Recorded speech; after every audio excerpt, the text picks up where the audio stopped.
Hey everybody, it's JANG here with a look at the King's Mech from LEGO's Nexo Knights. This is another one of the big deal sets for the series for Wave 1, on the good guys side at least. And this was a good build. It doesn't use too many tricky techniques or anything. It's mostly stuff that they've done repeatedly for various system-based, brick-based mech builds. A lot of assemblies that actually go together. You build a part of the top and then you kind of lock that into the next section down below and so on. There's a little bit of repetition from side to side with some symmetry to it, but overall it goes together with a nice solid completion to it. And it's fairly heavy. It uses a lot of parts that don't leave hollow spaces inside of it. The King himself stands in a fairly typical position for controlling a mech like this that would have a person on board, and they have a nice reuse of the large action figure face shield piece here, which works great as a kind of a visor for the mech itself. Nice build and nice use of some interesting parts around the top of this. I won't spend too much time on that though, because it is just a visor. These pauldrons on the sides are very simple but nicely built, and you can kind of move them out of the way to increase the range of motion for your shoulder joints. On the front there, the small shield is the King's shield. He can actually hold that as a minifigure. Right now it has the first of 2 Nexo powers in the set. That one is called Backlash, and it does exactly what it sounds like. If somebody hits you and damages you, then it will damage them in return. It's not something that I recommend really relying upon in the game. It doesn't really work out that well. It's better to not get hit or to use some things that will give you some life back. These kind of side little tail fin pieces are very nicely fit in there. They go right up against these 3-sided slope pieces, so that fits very nicely. Very nice shaping all around the top of the body for this one, I think. And then the arms are different. They're actually asymmetrical, so the one on the left is just a little bit shorter with the upper arm, and the one on the right, well, for us, his actual left arm of the mech is a little bit longer, and this side over here actually holds on to this kind of shield. It's supposed to be, it's what they call it. You can see the shape. It's supposed to be like one of these things, but for the mech. However, this is a flyer. You can see that there's a bot in there. That's the King's bot, and we'll take a closer look at the figures. So it doesn't make all that much sense for this to work as a shield if this poor guy is gonna have to get hit. But it's a pretty nice build, and this entire thing is intended to come off. So being a flyer, I think it actually looks and works pretty nicely. It's got a couple of stud shooters, one on either side. That is that Star Wars lock piece, printed piece on the inside there. I wonder if they have to pay Disney a licensing fee for that, for the use of Arabesh there. But see the engine little bits that are added on the back there that are in shield form, just used for decoration, but it all makes sense. With the shield flyer removed, you end up with just a couple of cannons over here, like laser cannons. Not really good articulation, to be honest, with this side. It would have been nice to be able to get this arm to go vertical so that you could then have those facing forward, or just even to get it horizontal. And I mean, you just kind of have to be at a little bit of an angle there. So it's just a little bit of limitation there, but you can figure out ways to get these to basically be facing towards the front. They don't actually fire anything physical in real life, but they're perfectly good for imagination. This arm over here has a nice thick forearm, which makes sense for the extra strength required to wield this very large sword. It's very strong sword, and it's imbued with some tech power, and it has a nice 4-fingered hand, or 3 fingers and a thumb, and those are all articulated, and they've set it up so that the fingers aren't actually holding the sword, which makes sense because it just makes it a lot more secure this way, where the sword is really in place and it's not going to fall out easily. And you can kind of rotate that around if you want it to be set up differently. But this is nice looking. Doesn't look so good from this side, but all the more reason that it's good that they allow this to rotate around. But the hand itself just looks good.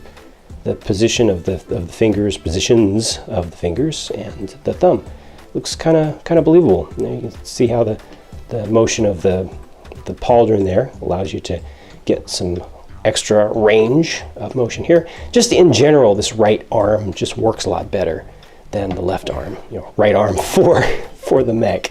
The legs are pretty thick and solid, and their motion is quite fluid, and you get a good range there. They actually have kind of movable kneecaps, but these pretty gracefully fit right around the base of the upper leg. You can flex it forward just a little bit and back. You get just a little bit of motion in the ankles, but you can also rotate these side to side, so you can kind of splay the legs out as you need to, and it helps you just a little bit with that little bit of forward and back motion. Allows you to get a little bit of walking pose.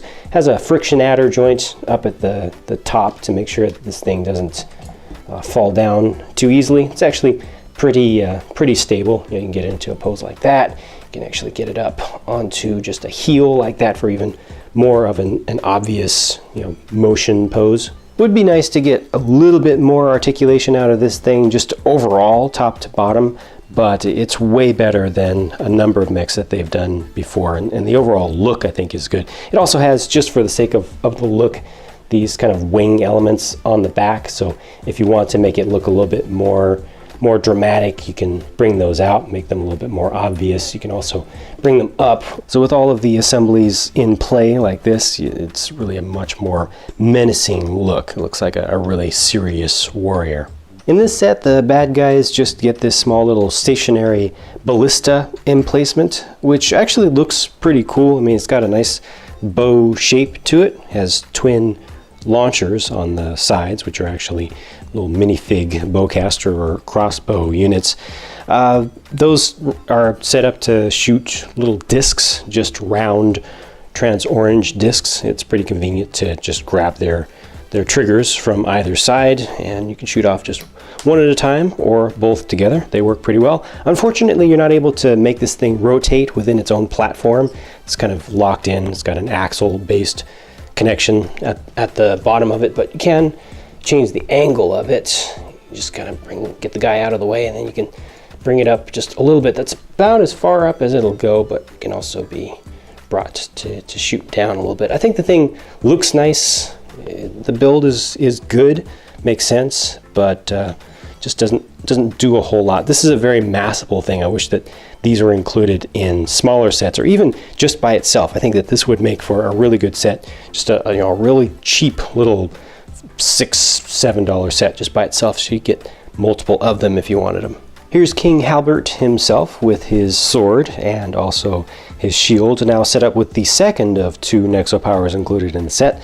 This is Storm Dragon, which leaves an electrical effect that emanates from wherever you have walked. It's not a bad one, just not that great relative to some others that are available. His sword itself has just a regular silver colored blade and a gold colored hilt. Similarly, Halbert himself has both gold and silver in his color scheme. He looks pretty dapper, like a proper royal soldier, and this is just one of those old style of kind of crinkly cape pieces, but there you can see the extra printing on the back of the torso that you normally don't see. There's no secondary face on this figure, but there's a clear look at the main face, which has the regular orange color for the facial hair, in contrast against the dark orange that's used for the beard and also brought into the hair that comes with his crown. There's the King Bot with his simple sword, and the bad guy in this set is called Flamethrower. It's got a big old mohawk on, lets you see very clearly the face all the way around. I didn't put an accessory in Flamethrower's hand because you can just use one of the crossbow elements from the ballista if you want to use him by himself. And there's a clearer look at the prints on the back as well as the alternate face for the King Bot. I don't really have much more to say about this one. I think that the set looks really good. I like both of the major elements that are included here. I do think the King's Mech could have been done a little bit more nicely, especially with that shield. If they had put a hand on there, or just a different alternate way to attach the shield so it could be faced forward a little bit better, or if we had a flap to go over the top to use it as more of a proper shield with the King bot not included there. But I do think those are fairly easy things to customize up if you want, but it is nice to be able to have things that can detach so you can kind of multiply the play possibilities. Thank you for watching the video, and if you have anything that you would like to say about this set, please do share your thoughts in the comments down below, and I'll talk to you again very soon.